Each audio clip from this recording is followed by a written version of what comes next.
Kenal orang lebih tinggi itu kan resiko. Misalnya saya Kiai Deso, mungkin punya carry tua sudah seneng, punya kijang tua sudah seneng.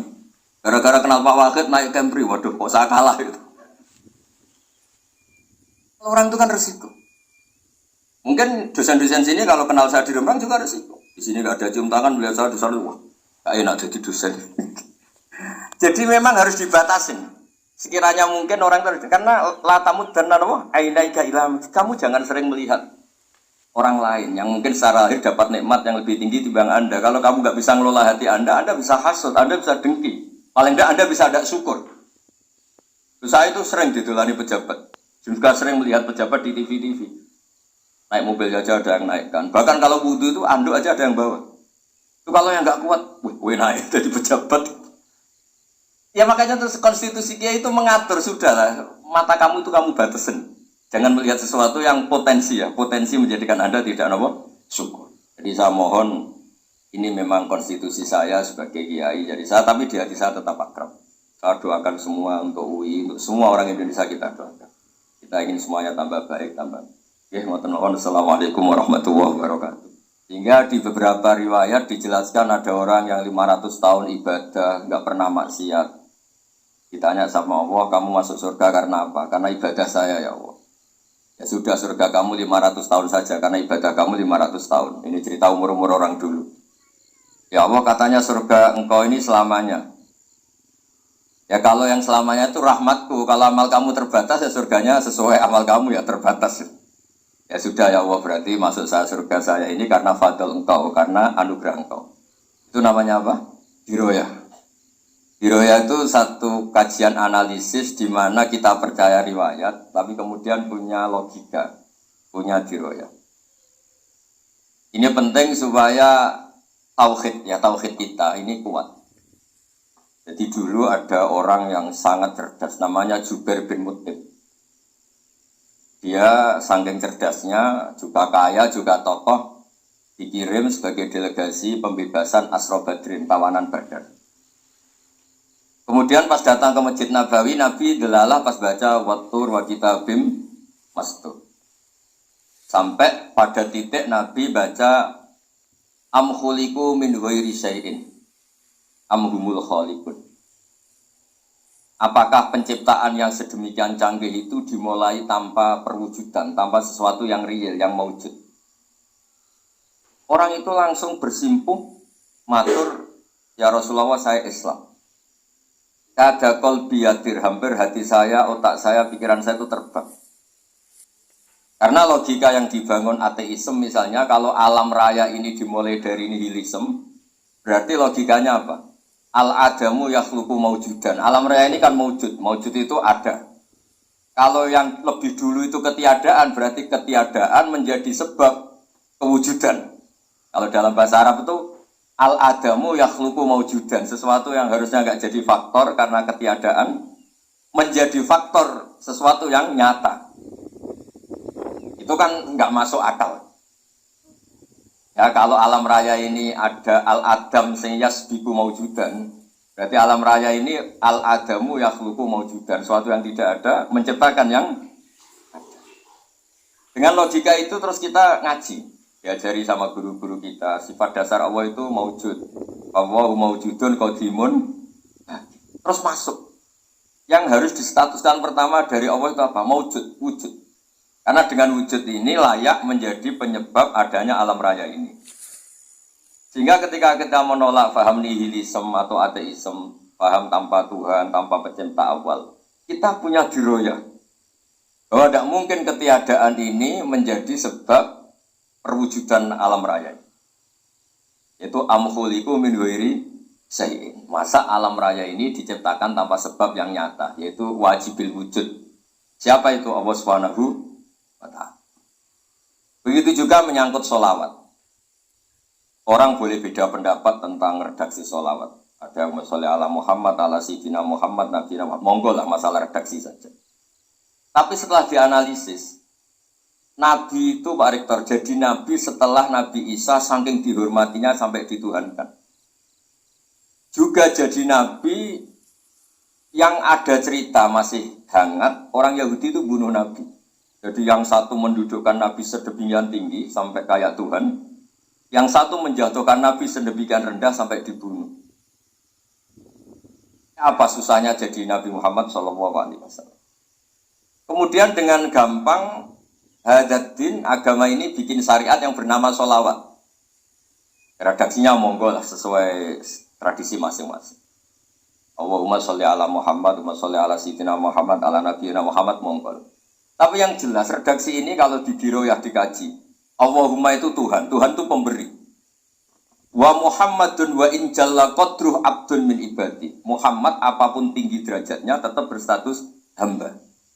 Sehingga agama ini terjaga oleh syihotus sholawat. Agama ini terjaga oleh redaksi sholawat. Yaitu Allah tetap pemberi sebagai Tuhan yang enggak tersaingi, la syarikalah. Rasulullah Muhammad wa in jalla qadruh. Apapun prestasinya, bisa mi'raj, bisa apa saja, tetap seorang hamba yang butuh muhtajun ila rahmatih.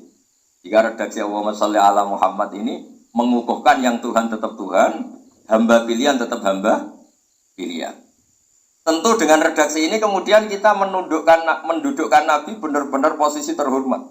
Yaitu orang yang paling berhak dapat askat tahiyat, mendapat penghormatan Allah paling tinggi, yaitu Rasulullah Muhammad SAW. Dan itu diulang-ulang oleh Allah. Subhanalladzi asra bi abdi. Status hamba ini diulang. Lagi-lagi ini bernama diroya. Bernama apa? Ketiga misalnya fihi ayatum bayinatum maqamu Ibrahim. Dulu orang Yahudi itu ada diskusi masif. Syaratnya Nabi itu mbah-mbahnya harus Nabi, harus keturunan Nabi. Kemudian semua Nabi rata-rata di Palestina, di Syam. Lalu Muhammadnya asal-usulnya dari mana? Tahu-tahu orang Arab kok Nabi, padahal orang Arab itu dulu jahiliyah. Alhasil terus diceritakan, bukti Muhammad ini turunan Ibrahim adalah ada jejak kaki Nabi wa Ibrahim di dekat apa? Ka'bah. Fihi ayatum bayinatum maqamu Ibrahim. Kalau Nabi Ibrahim pernah di Mekah, artinya beliau pernah meninggalkan turunan yang di Mekah. Itu bernama Nabi Muhammadun sallallahu alaihi wasallam. Itu disebut fihi ayatum bayinatum maqamu Ibrahim. Nah, itu namanya diroyah. Diroyah itu satu perilaku keseharian kita beragama, kemudian tahu logikanya. Yang keempat misalnya, mangkana yu'minu billahi wal yaumil akhir falyukrim apa? Jaro. Orang yang iman karena Allah dan Rasul, maka memuliakan tetangganya. Andaikan pakai hukum sosial, tentu kalau tetangga kita baik, kita baik. Kalau kurang baik, kok kurang pegawaian gitu. Tapi dulu itu pernah ada seorang ulama itu dibully, ya, dikerjain sama anak muda tetangganya. Pak Kiai datang ke rumah saya, orang ini datang. Kemudian setelah di rumahnya, saya tidak jadi butuh sama Pak Kiai, silakan pulang. Itu Kiainya senyum menikmati. Dan itu terulang 3 kali. Dibully seperti itu, dikerjain terulang 3 kali. Lalu tetap Kiainya tuh asik, seneng sekali. Lama-lama muda ini tanya, kenapa engkau tidak tersinggung? Padahal saya kerjain sampai 3 kali. Tak undang, terus tak suruh pulang, tak undang, tak suruh pulang. Kata Kiai tadi, yang memerintahkan baik sama tetangga itu Allah. Jadi saya nikmati ketika bisa baik sama Anda. Tidak ada urusannya dengan perilaku Anda yang menolak saya. Nah itu terus kita tahu, memang motifnya kita baik sama tetangga karena iman sama Allah dan Rasul, bukan hukum kompensasi sosial. Jadi, kalau mau diteruskan Pak Rektor, saya ngajar di sini ya karena perintah Allah itu orang alim harus ngajar, bukan karena perintah Rektor. Kalau diteruskan, ya saya mohon juga gitu para dosen, para karyawan di sini, kalau nggak khianat dengan UI itu karena takut sama Allah, jangan takut sama Rektor. Kalau Anda baik juga karena Allah, jangan baik karena apa? Rektor. Bagaimanapun ya semua kita ini makhluk. Makhluk itu la yadurru wa la yanfa. Begitu juga melihat Indonesia. Melihat saya ini kan ikut di UI itu lama sekali, ikut sama Profesor Zeni dari Profesor Zeni nulis tafsir. Mungkin Pak Herso ya tahu banyak, dulu Pak Lutfi ya tahu banyak. Tapi saya memang nggak pernah terbuka karena ya memang nggak ingin. Kondisi ini kondisi darurat. Sehingga saya tahu cara berpikir Profesor Zaini, ya tahu komitmen beliau pada UI. Dan pendiri UI memang ya banyak yang dari tokoh NU, Muhammadiyah, dari tokoh-tokoh ormas yang lain memang didirikan banyak orang. Hingga UI memang nggak milih ormas apa tertentu. Dari satu sisi memang baik, nggak dikuasai ormas tertentu. Tapi nanti kalau keterusan ya nggak berbentuk. Ya sudahlah dikelola saja. Sambil-sambil jelas, sambil-sambil kadang nggak jelas, yang penting ikhlas tadi. Karena kalau terlalu asobia itu jadi repot. Kita ini yang nekuni fikih itu tahu kalau tidak kuno itu mazhabnya Hanafi, kuno itu mazhabnya Syafi'i. Tahu-tahu seakan-akan Imam Syafi'i itu NU, Imam Abu Hanifah itu Muhammadiyah.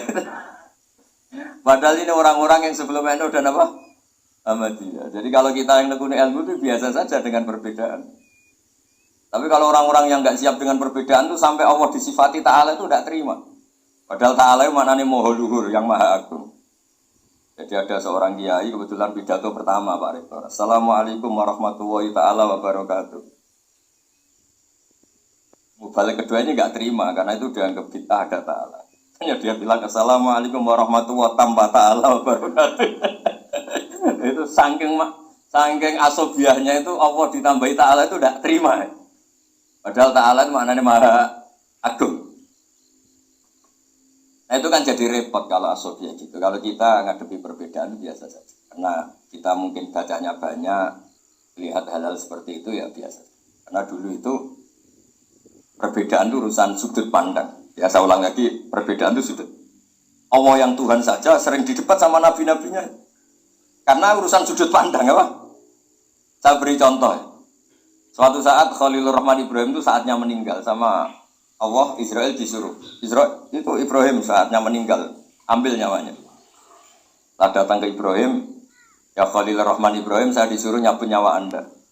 Itu Israel dipaksa mikir sama Ibrahim. Hal ra'aita khalilan yumitu khalilah. Kamu tahu orang yang mencintai kemudian bunuh yang dicintai. Itu logika agak benar. Karena Israel kan nggak biasa debat, kan nggak dilatih debat, nggak pernah ikut lomba UI debat ilmiah. Dia taunya nyambut nyawa aja. Kembali ke Allah. Ya Allah, kata Ibrahim, hal ra'aita khalilan yumitu khalilah. Masa kekasih bunuh yang dicintai. Tapi kata Allah santai. Bilang ke Ibrahim, hal ra'aita habiban yakrahu ayyalqa habibah. Masa katanya dia cinta saya, kemudian ketemu saya tidak berani. Israel matur lagi. Logikanya gini Ibrahim, masa yang dicintai sama yang ketemu yang dicintai nggak berani. Ya udah ketemu aja. Katanya yang meninggal itu. Artinya kamu bisa saja GR tidak mati-mati karena merasa dicintai, atau ingin mati karena mencintai. Nah maksud saya dalam hal-hal seperti ini orang UI pasti gak jelas. Katanya cinta Allah suruh mati ya nggak mau. Jelas kan? Dibilang gak cinta juga gak mau. Tapi dibilang cinta kalau ukurannya mati juga gak. Nah, tapi dalam banyak hal gak jelas itu penting Pak. Penting sekali. Ini betul guyon. Saya beri contoh sekian ilmiah, nggak jelas itu penting. Rasulullah Shallallahu Alaihi Wasallam itu dalam banyak hal itu disuruh Allah, memang disuruh supaya ngambil sikap seperti itu. Karena Allah itu punya otoritas penuh untuk bikin orang itu baik atau tidak baik. Wahsy itu yang membunuh Sayyid Hamzah, orang paling dicintai Nabi di antara yang dicintai Nabi. Qatalahu Wahsyun, dibunuh oleh Wahsy. Nabi secara basarnya itu gak suka sama Wahsy. Sampai cara lahir ya ingin corong Jawa ingin masuk nol. Tapi apa kata Allah? Laisa laka minal amri syai'un aw yatuba alaihim aw yu'adzibah. Itu tidak wilayah kamu Muhammad. Malah Wahsy dikasih tobat sama Allah. Khalid bin Walid. Itu perang Uhud kalah itu karena ide brilian Khalid bin Walid. Pas itu masih panglima kafir. Itu pura-pura kalah, ghanimah dilepas, sahabat turun, pasukannya naik, walhasil orang Islam kalah. Khalid bin Walid akhirnya juga masuk Islam. Orang yang secara basariah Nabi itu gak siap. Kebalikannya juga ada. Sa'labah itu orang sampai gelar hamamatul masjid. Ini pas ngaji mesti ingat. Salam. Dia di masjid terus. Setiap habis salam tuh lari karena istrinya nyuwun sewu masih berpakaian yang tidak pantas. Kenapa engkau terburu-buru pulang? Pakaian yang dipakai istri saya sekarang saya pakai. Ya, pakaian sarung itu kayak Pak Rektor kan fleksibel. Ini khusus mau Ramadan, tidak akan sarungan terus, gak usah khawatir.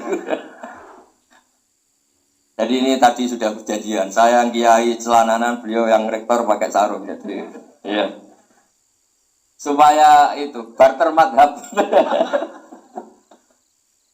Tapi hanya sekali ini aja, bukan. Jadi jangan diharapkan ini jadi tontonan terus-menerus. Dan ini barter madhab.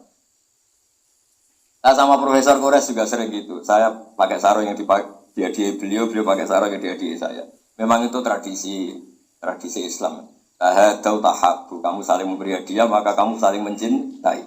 Bukan riswah, bukan. Walhasil terus Sa'labah ini buat saya didoakan Nabi supaya saya kaya, supaya tidak sering ganti-ganti pakaian seperti ini sama istri saya. Jangan-jangan kamu miskin itu lebih baik. Ngotot minta didoakan. Didoain Nabi kaya, terus lama-lama ninggal sholat, ninggal jamaah. Itu Allah belum tersinggung. Yang mulai Allah tersinggung itu kan saya sering fatwa di mana-mana, sering memberi saran. Mumpung kamu miskin itu sering sedekah. Karena kalau sudah kaya itu tidak bisa. Saya memberi analogi gini. Kalau saya masih santri miskin, punya uang 100.000, diminta guru saya 50 tak kasihkan. Padahal itu 50%. Punya 2 kambing kurus, diminta guru saya 1 pasti tak kasihkan. Padahal itu 50%. Jadi kalau punya sapi Brahman atau sapi limusin yang harganya itu 100 juta, punya 2, diminta 1 boleh enggak? Enggak boleh. Saya punya motor butut 2, diminta teman saya 1 boleh. Tapi kalau Davidson Harley itu enggak boleh. Nah, walhasil itu kalau kita miskin, misalnya kita zaman kuliah atau zaman mondok atau zaman apa saja, punya uang 100.000, nartik temannya sampai 50.000 kan biasa. Tapi setelah 1 miliar, berani enggak kamu kasihkan 500 juta? Sama-sama 50%. Enggak kan? Nah Sa'labah gitu, ketika zakat masih per 40 kambing, 1 kambing, itu sebenarnya kan masih ringan. 41, 82. Kambingnya itu sudah mabenal jabalen. Barang dihitung zakat karena sudah ribuan, jumlahnya sampai 400 kambing. Banyaklah pokoknya. Terus kata Sa'labah, ini pemerasan. Karena jumlahnya besar. Allah tersinggung karena nabinya dianggap narik zakat itu dianggap khorat, dianggap pemeras. Allah tersinggung kemudian fa'aqobahum nifakon fi qulubihim ila yaumil. Dia ditegur munafik. Semenjak itu terus tadi kembali gak jelas tadi. Berkohnya gak jelas itu menjadi orang tuh bijak. Ini sekarang nakal, jangan-jangan nanti jadi orang baik. Yang sekarang baik, jangan-jangan suatu saat jadi tidak baik. Semua orang introspeksi. Gak ada jaminan kalau kita sekarang baik akan baik terus. Gak ada jaminan kalau kita sekarang buruk akan buruk. Sehingga terus banyak kiai-kiai bijak itu memang lahirnya gak tegas. Tapi gak tegas itu yang menjadikan bijak. Karena sama-sama mungkin. Itu yang disebut laisa laka minal amri syai'un aw yatuba alihi wa yu'adzibun. Itu tidak wilayah kamu. Ketika Allah mengomentari orang munafik juga wa yu'adzibal munafiqina insya'a aw yatub. Bisa saja ada yang disiksa, bisa saja ada yang dikasih tobat. Karena pola yang kita analisis itu semuanya menurut kita. Bukan menurut kemaslahatan orang apa. Saya punya sekian contoh cerita. Orang yang sowan kiai baik-baik, mungkin bawa gula atau salam dabla, tidak tahu lah. Sudah mesti jadi wali. Tapi Kali Joko yang kenal Sunan Bonang, itu kenalnya itu karena ingin begal. Malah jadi wali. Tapi tidak usah dicoba. Umar itu nyari Nabi itu mau dibunuh. Malah tobat jadi orang baik. Jadi ini penting ngaji ya, supaya tidak tegas itu, tidak jelas itu kadang baik. Nah termasuk saya juga termasuk dia yang milih tidak jelas. Saya sering gojol gini, Fajar Hadil ini murid-murid saya sering saya gojol. Kalau semua sistem pendidikan kayak kampus, kayak UI, kayak UI semuanya, itu sistem yang bagus. Karena tertib, jam kuliahnya jelas, mata kuliahnya jelas. Kalau di pesantren itu Pak Arso, itu gak tertib. Tapi justru itu enak, ketemu di jalan orang berani tanya. Nah, ini kalau mbak-mbak misalnya menstruasi, mau belajar haid nunggu semester berapa baru tahu. Itu bisa sekian tahun nggak sholat karena nunggu pelajarannya baru diterangkan. Mau haji juga gitu, nunggu mata pelajaran haji. Kalau nggak jamnya nggak mau dosennya ngajar. Kalau kiai kan nggak, ketemu di jalan tanya dijawab. Jam berapa juga dijawab. Artinya Indonesia itu berkah, ada sistem kampus yang tertib. Ya semoga termasuk tertib gajinya. Tapi tertib gajinya itu juga sebenarnya rugi. Saya sering ada pegawai negeri Gus, tolong doain saja di PNS enak aja. Gajinya tetap. Kata saya nggak mau kalau gaji saya tetap. Kok bisa Gus enak tiap bulan mesti dapat gaji. Kalau tetap nggak naik-naik kata saya. Kalau kiai gajinya nggak tetap, tapi di atas yang tetap kata saya. Artinya Indonesia itu berkah. Kalau semuanya pakai sistem pendidikan setertib ini, orang mau tanya khair ya nunggu pelajaran. Bab haji ya nunggu pelajaran haji. Tapi kalau ketemu kiai itu enggak. Ya pokoknya saya pernah di pasar, Gus mau tanya apa? Anak saya sih luar darah terus gini-gini. Padahal biasanya khair hanya 7 hari gini-gini. Ya sudah kembalikan ke biasanya rudat ilal adat. Itu enggak usah sowan ke rumah. Juga enggak registrasi dulu, enggak daftar dulu. Ya ini tidak nyindir cerita saja. Supaya ini bukti koalisi beneran. Jadi saya yang kiai enggak tertib jam, koalisi sama yang tertib jam. Jadi kalau semuanya sistem kampus, nanti pertanyaan itu enggak bisa on time, enggak bisa setiap saat. Makanya Indonesia itu berkah. Kiai-kiai yang alim yang di jalan-jalan banyak. Juga kiai yang di kampus dokter-dokter fikih banyak. Yang nekuni ilmu umum ya banyak. Macam-macam. Itu masalah itu kalau saling mengadili itu baru masalah. Misalnya kiai ngeluh enggak enak jadi kiai tidak punya gaji tetap. Yang dosen ngeluh enggak dicium tangannya. Karena memang unik Indonesia. Kalau guru fikih kok dosen itu tetap enggak dicium tangannya. Karena pikirannya anak-anak itu sudah bayar disuruh nyium. Itu kayak di alam sadar tuh gitu. Kalau kiai itu kan anak-anak enggak bayar gitu. Ya opanya cium tangan itu. Makanya kalau kiai-kiai tidak keramat bisa mati karena cium tangannya itu bisa mati itu kiainya. Ya ini cerita supaya saling menghormati saling. Jadi kalau makanya itu pakar-pakar akhlak ya, pakar-pakar etika peradaban. Itu tertampar betul ketika Nabi urusan ilmu itu mengabaikan itu kalau sudah urusan ilmu. Misalnya begini, ada urusan ilmu, ada mbak-mbak cantik atau ibu-ibu cantik. Itu dalam Islam itu diajarkan jangan sopan-sopan banget. Kata Nabi, karena kekuatan ilmu itu di atas kekuatan akhlak, di atas kekuatan adab. Ya nisa an-nabi lastunna ka ahadim minan nisa. Ini taqaitunna fala takhdu'na bil qaul. Fa yatma alladhi fi qalbihi marad. Dan ada mbak-mbak cantik, menarik. Kemudian sopan misalnya sama Pak Fajar sama dosen-dosen. Monggo binara. Wah itu bahaya pikirannya kemana-mana. Ya. Orang yang imannya pas-pasan, wih berarti mau. Maksud saya kalau cantik, menarik ketemu di jalan, biarin aja dosennya. Mau kemana biarin aja. Gak usah dihormatin. Kalau dihormatin, Pak mau kemana sadarian mau bisa bahaya. Tak biarin aja. Kalau tanya, Dek ini alamatnya mana? Cari sendiri Pak.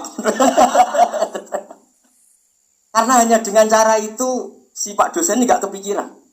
Gak ada orang suka orang kedus itu gak akan. Tinggal sudah cantik, sopan. Wah bisa pikirannya macam-macam. Itu ilmu. Fala takhdu'na bil qaul. Kamu jangan terlalu lirih kalau ngomong. Fayatma alladzi fi qalbi maradun. Orang yang pikirannya masih kotor pasti berpikir yang negatif. Anda mungkin demi sopan sama dosen Anda. Tapi sejauh mana dosen Anda juga berpikir positif. Itu kan uji iman sama uji nyali. Nah, sama pejabat yang sopan sama kiai mungkin punya Alphard, punya Robicon, punya terus bawa uang banyak. Terus sama kiai cium tangan hormat. Jangan-jangan kiainya yang pikirannya macam-macam. Ini berarti bisa jadi muhibbin potensial misalnya. Nah, saya ini termasuk kiai yang pengagum ilmu. Sehingga saya sama orang yang medit, yang kikir sama saya itu saya senangnya bukan main. Kenapa? Karena kalau orang medit itu gak berhak nuntut. Tapi kalau orang lo mau 1 juta minta surga, 2 juta ya minta apa? Surga. Gus salam tempel 200.000 aja kadang minta surga. Tapi kalau yang kikir-kikir ya sudah salaman tok sudah. Gak minta apa-apa kan dia tahu diri, gak bayar kok minta. Maksud saya Islam itu luas, dinikmati saja, Pak. Dinikmati saja. Itu diroya, maksudnya itu diroya. Diroya itu kamu tahu aturan Islam itu kamu harus yakin khairihi wa syarrihi minallah. Semua itu ujian, tapi kemudian dikaji. Makanya saya ini termasuk pengagum Imam Syafi'i. Imam Syafi'i itu dikasih tahu.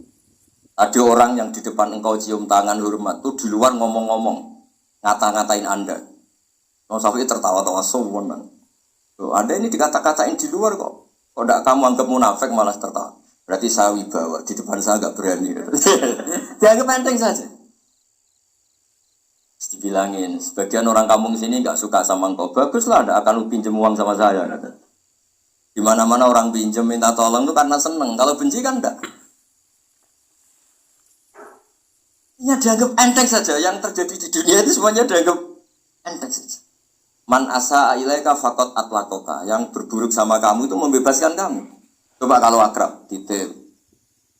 Ya misalnya akrab sama Pak Fajar. Bilangkan ke Pak Rektor, sangkap tuh jadi guru tetap atau apa kan ribet. Kalau tidak cocok kan nggak minta apa. Makanya hati-hati Pak Rektor sama yang akrab-akrab. Itu dulu saya juga nggak paham. Di antara wasiat Bapak yang sering diulang-ulang tuh itu.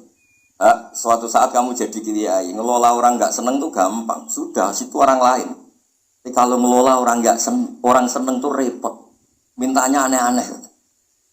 100.000 aja minta surga. Hanya teman tenis saja minta naik jabatan. Ini itu ya sudahlah dikelola. Yang seneng ya berkah, mungkin teman berjuang, teman diskusi. Yang nggak seneng ya berkah, karena ini tidak minta macam-macam, enggak seneng. Nah, itu namanya diroya. Diroya itu satu kajian keilmuan yang menjadikan kita ini nyaman dengan riwayat-riwayat, panduan-panduan dari Rasulullah Shallallahu Alaihi Wasallam kayak tadi. Kenapa sih tentang baik sama tetangga, baik sama tamu? Hitung-hitungannya tuh mangkana yu'minu billahi wal yaumil. Saya pernah dicium sama orang miskin yang akut, miskin betul. Itu tak ajarin, Anda ini lebih hebat ketimbang orang-orang kaya. Misalnya gini, misalnya ada komunitas rektor atau kiai besar. Saya ini kata orang banyak termasuk kiai besar. Mungkin kalau pinjam uang itu karena mau beli mobil, aksesoris mobil. Karena kita kiai tok atau rektor atau orang-orang tok. Kalau sesama orang miskin itu pinjem-pinjemannya itu urusan beras, itu urusan nyawa.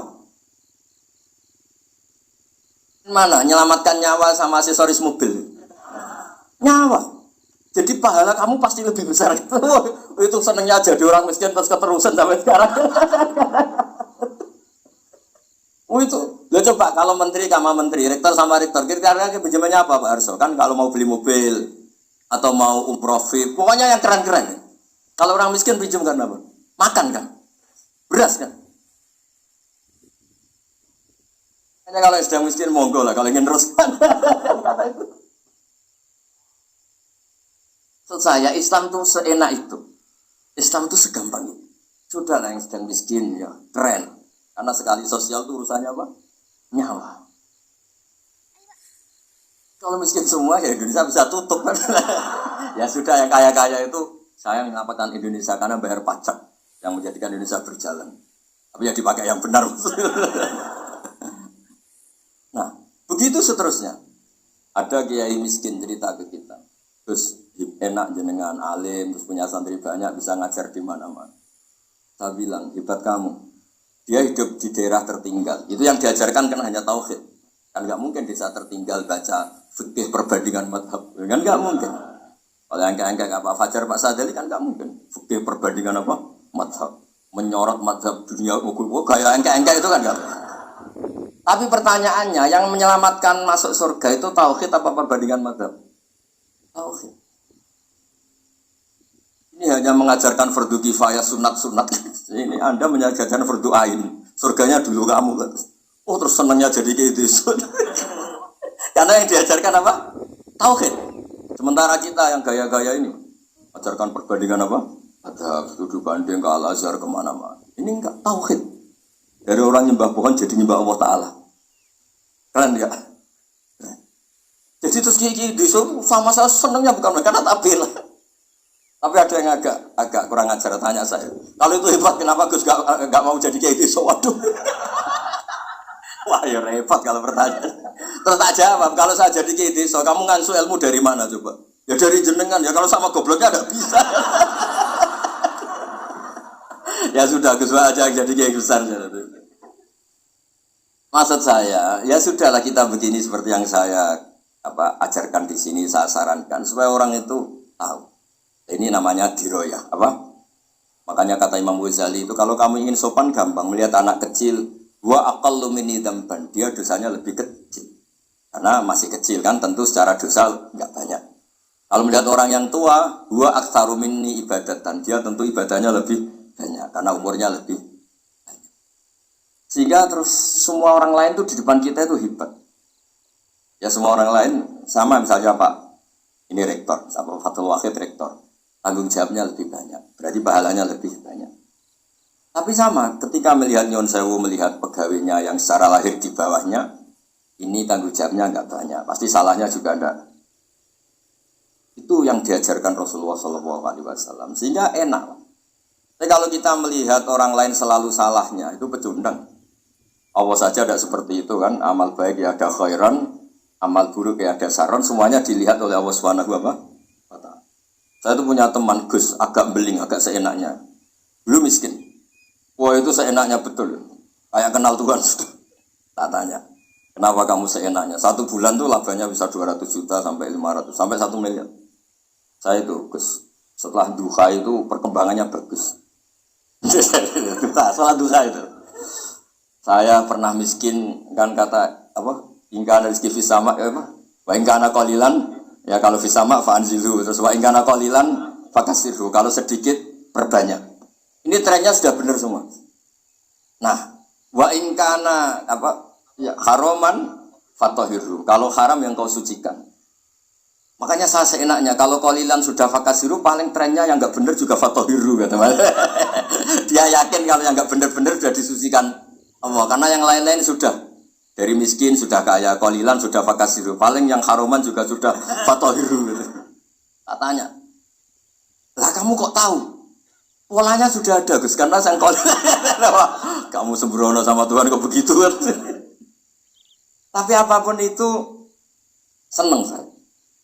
Seneng saya sering salah teh, makanya saya mohon yang sekarang miskin, sedang miskin itu ya tidak usah nyesal banget-banget. Kalau ingin kaya monggo lah, namanya orang juga ingin. Tapi Anda harus bangga. Sosial antar kalian adalah urusan nyawa dan itu pahalanya luar biasa. Supaya kita, nah yang kaya-kaya juga boleh GR lah karena pembayar pajak. Dan itu bisa menyelamatkan apa? Indonesia Raya. Begitu seterusnya. Itu yang diajarkan Nabi, antawadhu hatta la yabghiya ahadun ala ahadin. Kamu semua harus tawadhu sehingga antar kalian tidak saling tidak sopan, tidak saling liar, tidak saling mendolimi. Termasuk tadi sikap gak jelas tadi. Orang dolim yang sekarang dolim bisa saja tobat, yang sekarang soleh bisa saja nanti. Semuanya itu mungkin. Kita diajari ya muqallibal qulub tsabbit qalbi ala dini. Jadi keliru kalau kita dalam banyak hal harus tegas, gak mesti. Al halalu bayyinun wal haramu bayyinun. Tapi ada wa bainahuma umurun mustabihat. Ada yang wilayahnya itu abu-abu. Misalnya ada perempuan cantik misalnya, contoh paling gampang. Kalau kamu ajari secara serius, kamu bisa saja tergoda jadi fitnah. Jadi kalau orang soleh gak berani ngajarin, kemudian digunakan orang fasik, malah menjadi orang nakal, kita juga tanggung jawab. Kamu mau tegas gimana? Wilayahnya sama-sama mungkin. Wilayahnya sama-sama mungkin. Yang dekat pejabat mungkin terkontaminasi KKN. Tapi kalau pejabat gak dekati orang soleh, punya perilaku yang gak soleh, yang repot juga Indonesia kan. Nah hal-hal seperti itu kita tidak perlu ngambil sikap. Maksudnya gak usah ngambil sikap, ya kita buktikan kalau milih satu madzhab, kita buktikan semuanya lebih baik, semuanya lebih bermanfaat, semuanya lebih berperadaban.